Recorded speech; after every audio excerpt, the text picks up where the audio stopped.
Hello, everyone, and a huge congratulations. If you're here, you've made it through the entire 10-part tutorial on this incredibly important topic.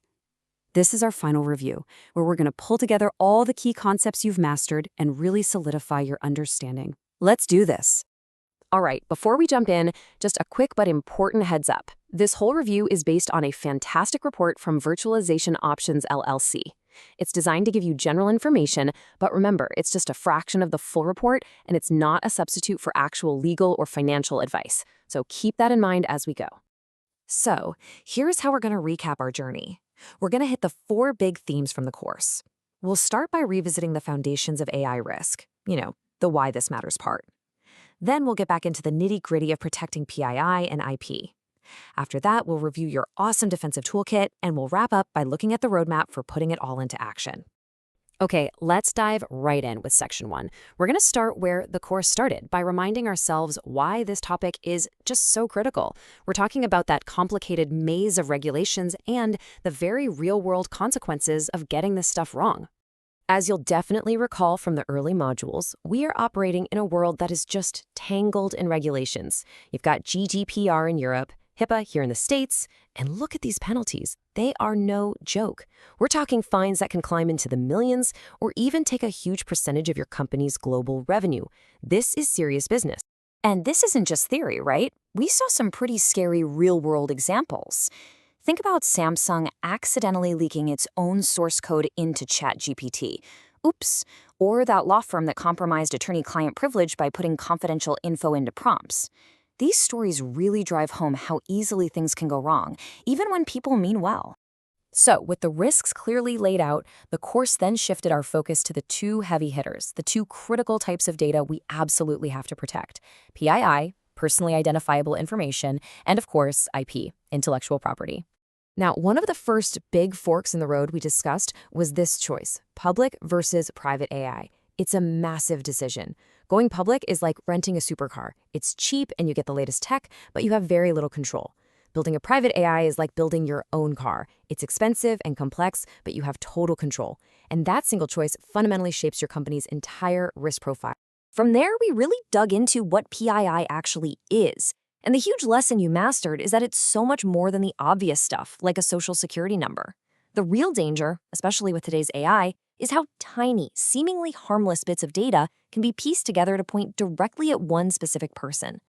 And then you have the other side of the coin, intellectual property. We called this your company's secret sauce, remember? It's all the unique stuff that gives you a competitive edge: your source code, your top secret business strategies, that research data nobody has seen yet. Now, this slide was a real aha moment. It perfectly recaps why protecting PII and IP are 2 completely different ballgames. PII is standardized and regulated by law, so you can actually build automated tools to find it. But IP, it's unique to every single company. It's way harder to detect automatically. And that critical difference means you need 2 totally separate playbooks to protect them. So we've reviewed the risks and the data types. The next part of the course was the fun part. This is where we opened up the defensive toolkit and looked at all the strategies, controls, and monitoring techniques you can use to actually build your defenses. A core principle we hammered home was defense in depth. The idea here is that there's no single silver bullet. Instead, you build multiple, overlapping layers of protection, kind of like the walls of a medieval castle. You've got policies, then training, then technical controls. If one layer fails, you got another one right behind it, ready to catch any problems. We also looked at really practical tools, and this data classification scheme is a perfect example. It's so powerful because it's so simple. By labeling your data from public all the way to restricted, you give every employee clear, simple guidance on what they can and can't do. It just takes all the guesswork out of their daily decisions. Of course, setting policies is one thing, but you have to actually see what's happening. That's where monitoring is crucial. We explored the whole range of techniques, from simple keyword matching to using advanced AI that can understand the meaning and context of a prompt to flag a potential risk. Really amazing stuff. All right, all this knowledge is only powerful if you actually apply it. And that's why the final piece of our course, the last part of the puzzle, was creating a clear, actionable roadmap for putting all these protections into place at your organization. Remember, the key here is that it's a marathon, not a sprint.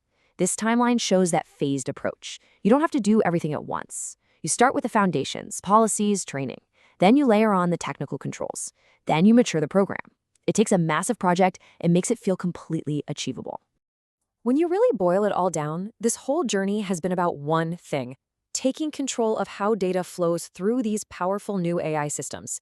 It's all about enabling innovation while making absolutely sure your most sensitive information stays safe and sound. And that brings us to the end. I mean it. Congratulations on mastering these skills. You have successfully navigated a really complex and fast-moving topic. You are now equipped to help your organization harness the incredible power of AI, but to do it responsibly and securely. So, we'll leave you with one final thought to take back to your teams. Now that you have the playbook, what's your opening move? What is the very first step you're going to take to put all this amazing knowledge into action? Thanks for coming on this journey with us.